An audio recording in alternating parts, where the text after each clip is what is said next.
మన దేశంలో చిన్న చిన్న పల్లెల్లో ఎన్నో ఆశ్చర్యకరమైన కథలు దాగి ఉంటాయి.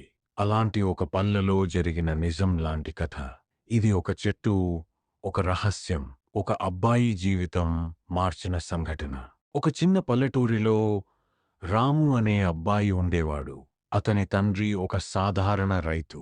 రోజంతా పొలంలో కష్టపడి పనిచేసి కుటుంబాన్ని పోషించేవాడు.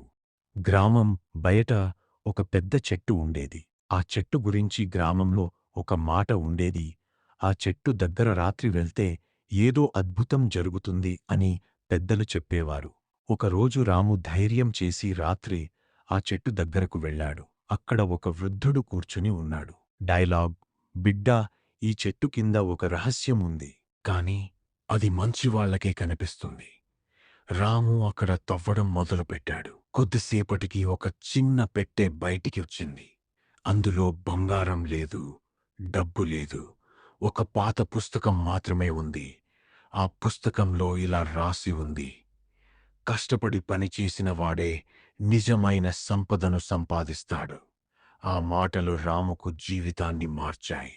కొన్ని సంవత్సరాల తర్వాత అతను గ్రామంలో పెద్ద రైతుగా మారాడు.